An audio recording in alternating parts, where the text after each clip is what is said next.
Hello, everybody. Rick Malero here, and I am very excited today to talk about a very important topic. And I don't know if you remember this or not, but I remember the first time that I watched The Karate Kid, and I could so relate to that movie in so many ways.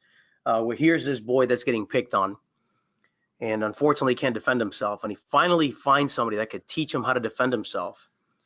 And this master that he's looking up to, that's going to show him how to use the right craft with karate, starts making him clean the house, paint the fence, sand the floor. And the kid finally he gets so frustrated that he says, look, I'm done. I've had it. And that becomes the very first day that he gets to showcase the very skills that he's been developing by doing something that he thought was completely unimportant. And so today, as we talk about these steps on how we go from one step to the other to get you to the next level so that you become a successful real estate investor, you may start feeling like what I'm going to share with you is more of sand the floor, of paint the fence. And you're saying, why aren't we getting into the meat of the deals? And let me tell you that this component, it is so critical. And the reason why I put it in this particular step is because these are the mistakes that I have personally made in the past. And those mistakes almost cost me everything. And so what I want to do before you go out there and step up to the next level, I really need you to understand some key components that drive the market so that you can dominate it in any stage of the real estate cycle. So today I'm going to talk about money versus credit. So hang with me, understand, get clarity so that you can prepare yourself, not just to make money in today's market, but so that you can be a success in the next 10, 15, 20 years, understanding the core foundations of these simple strategies. So let's begin. Now, in order for you to go to the next level, you really need to understand that the economy is in essence a machine. And if you truly understand the machine, you are able to monopolize in that economy. So today I'm going to cover 3 forces that propel an economy so that you can fully understand what it takes to be successful in this business. And you'll even start seeing trends as well. And those trends will help you to identify what are the strategies that you need to implement. And so you'll get that as you gain experience. So again, today our focus is going to be talking about how to dominate the market by understanding the productivity growth, the short-term market cycle, and the long-term economic cycle. So you ready? Let's get going. Now, one of the things that I've found, and it's really interesting, I've done seminars in front of thousands of people before, and I'll ask a question in the room and I'll say, guys, what is a market? And you will be amazed at the very interesting answers that we get. So to make it simple, I've shown you on this very screen that there is a specific equation for what a market is. And it's very simple. A market is the sum of all of the buyers and all of the sellers transacting from the same exact thing. Now we're talking about real estate investing. So what that means specifically is that when we talk about the real estate market, it represents all of the buyers and all of the sellers transacting on real estate properties. Now, because real estate is local, you can even go into more of a micro component down to a zip code. And you can identify how many people are buying and selling real estate in that particular zip code. That is a local market. Now, I'm going to tell you later why this is so important, but there's a simple equation here. If you really want to understand what's going on in that particular market, you need to be able to look at the total spending, meaning all of the purchases that are taking place with money and credit, and the total quantity, meaning these are how many properties are being sold in that particular area. So if you take the total spending and you divide it by the total quantity, you're going to get an average price. And that represents your average price in that local market. Guys, I know I'm starting very basic, but it is critical for you to fully understand this because this will help you to dictate what strategies you implement as you invest in real estate. Now, when we talk about what is an economy basically represents all of the transactions in all of its local markets. So put it this way. Whenever you go to the doctor's office and you pay, you've already transacted in our economy. Now, at the same vein, when you really take a look at a transaction, if you went out there and you put gas in your car, you transacted. Now, what's really unique about this, and this is why this is so critical, is because if you really take a look at our economy as a whole, the economy consists of little tiny transactions happening every single second of every single minute of every hour of every day. Those transactions are exchanges of money that when I make money, I spend money in a transaction. The moment I spend that money, it then creates another income stream for somebody else. And that's the reason why this machine is continuously propelling. It's based on spending. If there is no spending, then the market has problems. And that's a very critical component. Now, for you to understand what's going on in the market and then get to the economy, you can literally analyze what is the total spending, just like we talked about earlier, but this time within the entire economy. You divide that by the total quantity of produces or business or banking or transactions, and you literally have all you need to fully understand how the economy is moving forward, or perhaps if it is slowing down. Now, one of the key players in our business, and this is really critical, and I'm going to just kind of put a little nugget here for you. There's one of the biggest transacting entities is our government. Now, our government technically is broken into two components because it is the largest buyer and seller in our economy. That would be the central government and the central bank. Now, today I'm going to highlight a little bit more about the central bank because the central bank is a key player in our industry because it controls the issuance of credit and it controls the flow of money. And so this is very important. If you're going to be an investor, you need to understand how the big boys play so that you can literally make money on their wake and the mistakes that they make. Now, what is credit and why is credit so important? Because the reason why credit is so critical for us to fully understand, it's because it is the most volatile piece of the entire economy. So let me give you a picture. When there's a transaction, meaning a buyer purchases somebody's goods, that exchange of money gives the other person money. If that person spends money in another market, then that money transfers to another market. Some economists will say that for every dollar spent in one local market, it multiplies by the power of 10. Why? Because every dollar you spend is somebody's earning, and every dollar they earn, they end up spending with somebody else. And that's why that's critical. Now, the reason why credit is so volatile and it is so critical is because when lenders or investors step into a particular market, what they do is they issue credit for somebody to spend dollars they don't currently have so they can buy something they couldn't afford in the first place. And so what that does, it accelerates and increases the ability of somebody to spend, which could be very dangerous, or it could be powerful if you use it correctly. Now, let's break down credit. Credit is very simple. If you look at credit, it is a lender who has a capital source that underwrites a borrower who's an individual that wants to borrow money because they can't afford what they want to buy. Now, if the lender feels comfortable with the borrower's ability to make payments until they pay off, they'll be happy to exchange credit and give them a loan because they know that by investing this money through the form of credit, they're going to get paid back not only their principal, but with interest, which is a profit. Now, the key thing to understand when everybody says credit or I borrowed this, what they don't realize is that credit is literally like a cell and it literally splits. The moment credit is created, it becomes an asset to the lender, meaning it is an asset that's producing a profit, but it also becomes a liability, which is why we call it debt. And that liability is a noose around the neck of the borrower. Why?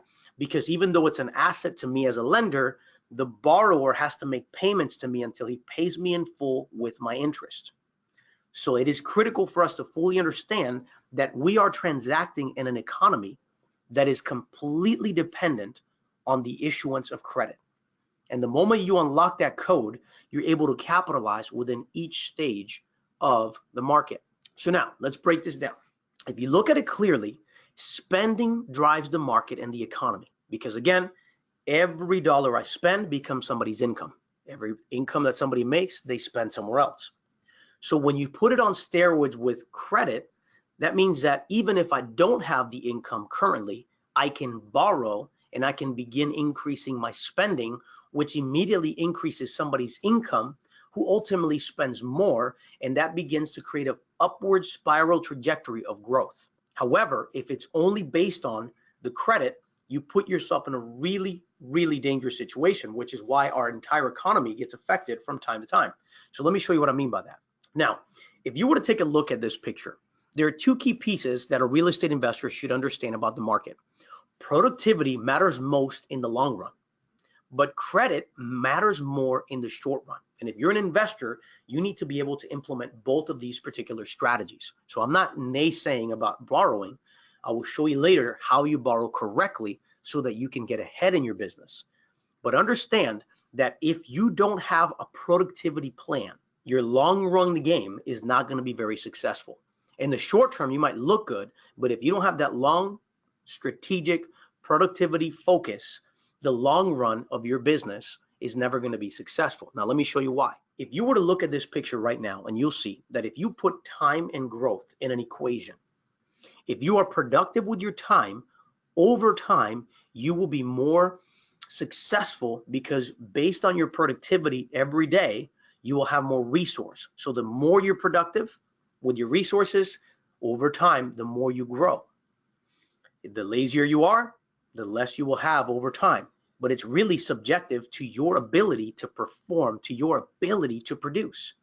However, in the short-term period, credit can make you have something even when you don't. So it can accelerate your growth, but if you're not productive, ultimately, it's going to be the ruin and demise of your business. So it's imperative that you understand that as an investor, we're going to show you tactics so that you can be productive, have a legitimate plan, and then we're going to show you how to utilize credit to boost that business and be successful. Now, so why is this critical? Let me show you.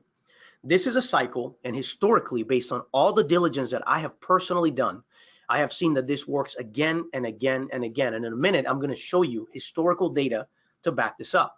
So why do we have market cycles? It's very simple. Because of debt.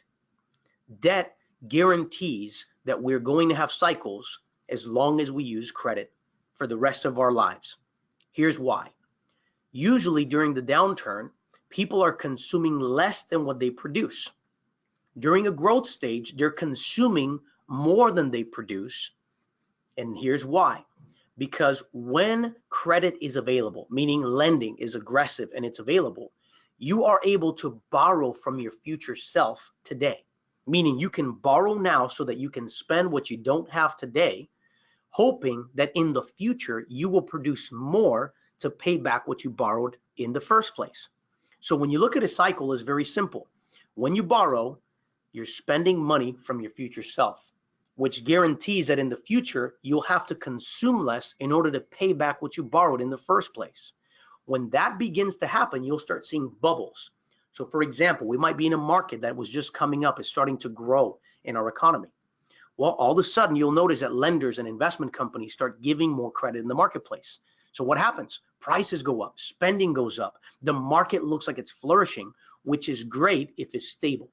But if people continue to spend what they don't have, what they're guaranteeing is that in the future, they'll have to pay more back than what they already owe, which guarantees that in the future, people will have to consume less in order to pay back what they owe. And so right now, while we're in a growth stage, we need to be positioning ourselves and make right investment decisions so that when the market corrects itself, you can position yourself to make money in the worst of times. And this is where most investors make their mistake. This is the reason why I'm dedicating 2 steps specifically to the market, money, and the cycle. You have to understand this if you want to be here and last long term. Now, one of the key things for you to understand, and this is something that I'll continue to say over and over again, the real estate cycle never tells you when to buy. It merely shows you how to buy within each stage of the cycle. And there are different strategies that you'll implement, and I'll share with you a little bit later some of those strategies so that you can capitalize within each stage. So for example, sourcing for deals are completely different depending on the stage of the cycle that you're in. Raising capital, the way you approach capital raise is completely different depending on each stage of the cycle. So stay tuned, start implementing, and I'll show you step by step how you align yourself to make the most of every stage of the cycle. Now, when you look at the productivity, this is why, again, I want to really focus on this. And as a private lender, you might be saying, why, Rick, are you telling me this? Why is it that you're scaring me about using credit? And it's not that I'm scaring you. What I want you to understand is that it is imperative if you're going to grow and go to the next level and be successful, which is what I want you to be, then you really need to be conscientious about the fact that you can leverage, but you have to leverage responsibly. Because when you look at a cycle, look at this, for example, on the left side here.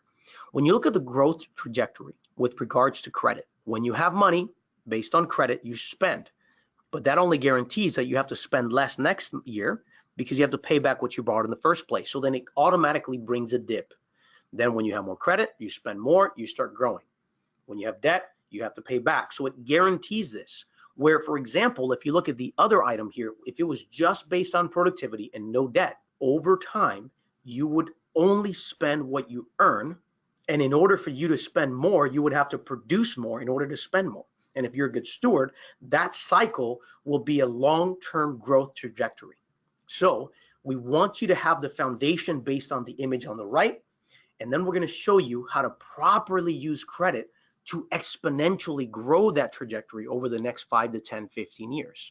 So hopefully you're following along, because this is crucial information and nobody talks about this. Nobody talks about this because they're too busy trying to sell people the fluff of real estate. And let me tell you this. Real estate is great. It can make you millions. And I believe it. I've seen it. I've experienced it. But let me also tell you that if you're not careful, and I'm telling you from experience with battle scars, if you don't pay attention to this segment and you go out there and you get in debt, I can assure you, you will bleed, you will lose a quality of life. You'll even forget why you started investing in the first place. And like most people back in 2008, they got wiped out completely from the market. They lost everything, meaning their marriages, their homes, and that's the last thing that I want you to go through. So pay attention, focus on developing a plan, which is what we're going to teach you, so that you have that long productivity chart in play. And then we begin to master the game plan for leveraging correctly so that you can stack your chips and reach the next level. Just to give you perspective, most of what people say when they're talking about money is actually credit, but they say money. Let me give you proof. And this is the reason why this is so crucial. It is so embedded in everything that we do every single day, that the fact that you get up to work in most cases is so that you can pay those obligations that you owe. In our entire country, our economy as a whole is struggling in the stranglehold of debt. Let me prove it to you. When we say money, the reality is that currently in America, there's over $50 trillion in credit versus only $4 trillion in actual money. Now picture this. If we had a payback based on our current cash in our entire economy, we're not even close to having the ability to pay this credit off. You have $50 trillion in debt in the US economy versus $4 trillion in actual money in circulation. Guys, this is an epidemic. This is something that is here to stay. I'm not here to scare you. I'm here to tell you the truth so that you'll begin to understand and that you'll begin to look at investment opportunities with a brand new lens. Now, it's negative, yes, but the positive is that once you fully understand this, you can start capitalizing on those opportunities the moment you see those trends. Now, let me tell you this. This is a rule, and you want to write this down. The last thing you want to do is be a foolish borrower that goes bankrupt because you didn't make the right decision. So let me tell you this. These are the rules that I will tell you. If you're going to do business and you're going to be successful, stay away from this. Never encumber 100% of your investments. Never look for 100% financing on all of your deals. It is a recipe for disaster. I personally have done it, and I personally have paid the price. And in fact, even to this day, I still have scars that are still open from those mistakes. So if you want to be successful, I don't care if there are any lenders on this planet that would offer you 100% debt, avoid 100% encumbrance. Never buy consumer goods on credit. Now, if you're in a very bad situation, you got to really sit down and pray about that. But I'm telling you, if you're going to grow in business, you do not want to get in credit for buying clothing or jewelry, or that does not matter. You never want to finance vacations either. Guys, unless if you're going to pay that off the very next month, don't go. Get disciplined. Focus on setting the right expectations and the right financial goals so that in the future, you'll only do what people dream of because you were disciplined up front. Now, another key thing I want to tell you, if you want to be successful in this game, force yourself to spend less money than what you make. You will be amazed how many people I have met, how many investors in the marketplace that are turning 5, 6, 7 properties a month and making a killing will then later on open up and say, the problem is my lifestyle is so expensive that I can't keep up with it. So I have to borrow in order to cover myself for the next month until the sales come in. And next thing you know, they're in this cycle of debt and they're literally overrun by being foolish with their money. So learn to spend less than what you make so that you have more money to invest. and let your money do the work for you. Also, learn the discipline of saving before charging. Listen, I'm going to be honest with you. There are a lot of people that the moment you get $1,000, you don't even know where it went. And that's because you didn't tell the money where to go. And if you don't tell your money where to go, it's just going to go. So make sure that as an investor, you focus your efforts on putting a plan to save. Let me give you an example. We did a survey of about 55 of our investors that we have been lending money to. And what we found is that the ones that were doing what I call part-time investing, they were averaging about 4 to 5 deals a year. So when we did that survey, we started trying to find out, okay, great. So if you do 4 to 5 deals a year and we're your lender, so we give you a lot of the capital to do it, how much money are you literally netting on average when you flip these properties? Well, the average profit was about 23,000 and change. So let's call it 25,000, okay? So that means that if you're doing 4 deals a year, that's about $100,000 in profit that you are making on your investments in flipping properties. Now, most people would say, well, that means I make $100,000 a year. And they will probably spend $125,000 that year because, again, they want to be flash. They want to be the person that's taking the vacations. They want people to see that they're successful. That's typically foolish people. Smart investors will say, you know what, if I'm going to make $100,000 this year, let me live off of $50,000 this year. And let me allocate a third of what I make this year to savings so that I can invest it, so that over time I can exponentially grow. When we ran those scenarios, what we found is that the person who makes 100 grand that ultimately sets aside automatically, almost like a bill, that $33,000 over the course of just 7 years, by making a simple return of 8%, you could potentially be close to $450,000 in money and savings, producing a pretty substantial cash flow machine. So guys, it's not about having millions in the bank. It's about playing the right strategies. And we want to show you that because that's the real key to be successful. And again, as I said, make a plan for your money or it will make a plan for you. Remember, guys, credit and debt can be a disaster and destroy everything you're working so hard for. So why put yourself out there and make those wrong decisions? Make the rules now as you get started investing and make sure that you're focused on making those right choices. It'll pay off in the end. Now, one of the things that people have talked to me, they say, well, Rick, I don't fully understand the picture here. You know, people say that, you know, the market's correct every 5-6 years, which doesn't seem to make sense. And the reality, as I talked about before, is there is a short-term cycle and then there's a long-term cycle. The market cycles are what people reference, and they do average every 5 to 10 years. And the reality is, when you're looking at those particular market cycles and those corrections, typically that's incorporated within 1 or 2 markets, meaning it's not the whole economy. Now, when there's a lot of credit and a lot of debt in the markets, what ends up happening is over the course of about 50 to 75 years, those markets are so indebted that they begin to impact other markets. And next thing you know, all of these markets are suffering from being over leveraged. And then you have what we call the economic deleverage. That is when the entire economy gets corrected and starts crashing.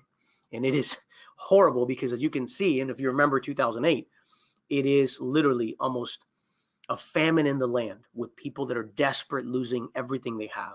And so it's not a good place to be. But if you're smart and you position yourself, then you can be in the right place at the right time, and you can make more money in the worst of times than sometimes in the best of times. So it's important for us to fully grasp this. Now, let me give you a picture. This is history lesson here for you guys. I did all the research with some economists, and what's interesting is these are the times that we've experienced in America a U.S. economic deleveraging. The first one was in 1819, which was basically followed by the War of 1812. The next economic deleveraging, even though there were corrections prior to, was 1873. The following one was the Great Depression of 1933. And the last one we had was in 2008. Now, if you can see the trend, it's typically every 50 to 75 years. However, what we haven't had up until recently is this enormous amount of national debt. And that's the one wild card that I want to share with you. That's the one piece that we're not really 100% sure, because otherwise we'd say, well, every 50 to 75 years, we know there's going to be a major economic deleveraging. But look at this, from 1980, and this is in the trillions of national dollars in debt. Look at how much debt we've taken upon all the way up till 2012. So you can look at the numbers right now per date.